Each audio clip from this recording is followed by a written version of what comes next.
ಸುಮ್ಮನೆ ಬಿಟ್ಟಿವಿ. ಪಾರ್ಲಿಮೆಂಟ್ನು ನಮ್ಮದೇ, ಸುಮ್ಮನೆ ಬಿಟ್ಟಿವಿ. ಸೇವೆ ಇಬ್ರಾಹಿಂ ಹತ್ರ ಮಾನಹಾನಿ ಆಗ್ತಾನೆ ಹಾಕತ್ ಹೇಳಿದೆ. ಪಾರ್ಲಿಮೆಂಟ್ನು ನಮ್ಮದೇ, ಸುಮ್ಮನೆ ಬಿಟ್ಟಿವಿ. ಚಿಕ್ಕಪೇಟೆ ನಮ್ಮದೇ, ಸುಮ್ಮನೆ ಬಿಟ್ಟಿವಿ. ಮೆರುಲ್ ಇಸ್ಲಾಮು ಮತ್ತು ಇದರ ಒಂದು स्वागत है आपका एम के न्यूज चैनल में। मैं आपके साथ मोहम्मद यासीन नईकोड़ी।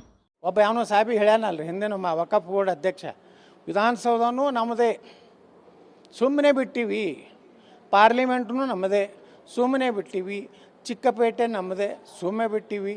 ಮೆಜೆಸ್ಟಿಕ್ಕು ನಮ್ಮದೇ, ಸುಮ್ಮನೆ ಬಿಟ್ಟಿವಿ.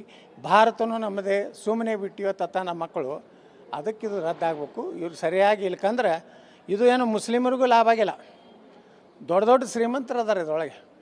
ನಾ ಹೇಳಿದ್ದೆ ಸೇವೆ ಇಬ್ರಾಹಿಂ ಹತ್ರ ಮಾನಹಾನಿ ಆಗ್ತಾನೆ ಹಾಕತ್ ಹೇಳಿದೆ. ರೋಷನ್ ಬೇಗ್ ಅದರ ಗೊತ್ತಿಲ್ಲ. ಇಲ್ಲಿ ನಮ್ಮ ಕಮರುಲ್ ಇಸ್ಲಾಮು ಮತ್ತು ಇದರ ಒಂದು ಲಾಭ ಖರ್ಗೆ ಅವರು ತೊಗೊಂಡಾರ ವರದಿಯಲ್ಲಿದೆ, ಏನು ಮನಪ್ಪಾಡಿ ವರದಿಯಲ್ಲಿದೆ. ಅಂತ ತನಿಖೆ ಮಾಡಿರಿ. ಖರ್ಗೆ ಅವ್ರು ತೊಗೊಂಡಿಲ್ಲ ಅನ್ನೋದು ತನಿಖೆ ಮಾಡಿರಿ. CM ಇಬ್ರಾಹಿಂ ತೊಗೊಂಡಿಲ್ಲ ಅನ್ನೋದು ತನಿಖೆ ಮಾಡಿರಿ. ಇಲ್ಲಿ ಹ್ಯಾರಿಸು ಅವರು ಹೊಡೆದಾರೆ, ಅಲ್ಲಿ ರೆಹಮಾನ್ ಖಾನ್ ಅವರು ಹೊಡೆದಾರೆ. ಭಾಳ ಮಂದಿ ಅದಾರೆ ಮುಸ್ಲಿಂ ಲೀಡರ್ಗಳು. ಆದರೆ ಬಡ ಮುಸ್ಲಿಮರಿಗೇನು ಕೊಟ್ಟಿಲ್ಲ. ಇಲ್ಲೇ ಯಾವುದು ತಾಜ್ ಬಸ್ ಸ್ಟ್ಯಾಂಡ್ ಯಾವುದು ಹೋಟೆಲ್ ಅದು ವಕಫ್ ಆಸ್ತಿ. ವರ್ಷಕ್ಕೆ 10,000 ರೂಪಾಯಿ ಬಾಡಿಗೆ ಇತ್ತು ಅದಕ್ಕೆ. 1,000 ಕೋಟಿ ರೂಪಾಯಿ ಟರ್ನೋರ್ ಆಗ್ತಿರ್ಬೇಕು ವರ್ಷಕ್ಕೆ.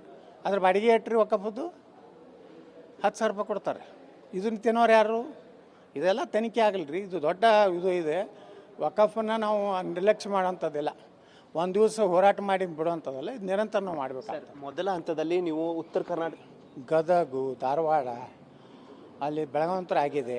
ಈ ಕಡೆ ನಾವು ಹಾವೇರಿ, ಅಲ್ಲಿಂದ ಈ ಕಡೆ ಚಿತ್ರದುರ್ಗ, ದಾವಣಗೆರೆ, ಈ ರೀತಿ ಪೂರ್ತಿ ಚಾಮರಾಜನಗರವರೆಗೆ ಎಲ್ಲೆಲ್ಲಿ ವಕಫದ ಒಂದು ಕರಾಳ ಛಾಯೆ ಇವತ್ತು ಮೂಡಿದೆ ಅಲ್ಲೆಲ್ಲ ನಾವು ಪ್ರವಾಸ ಮಾಡ್ತೀವಿ.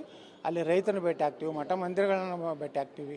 ಸರ್ಕಾರಿ ಕಚೇರಿ, ಸರ್ಕಾರಿ ಆಸ್ತಿ ಎಷ್ಟು वक़फ़ आगे अದ್ರ ಬಗ್ಗೆನೂ ನಾವು ಎಲ್ಲ ಮಾಹಿತಿ ತಗೋತೀವಿ. और ज्यादा खबरों से जुड़ने के लिए हमारे इस चैनल को लाइक करें, सब्सक्राइब करें।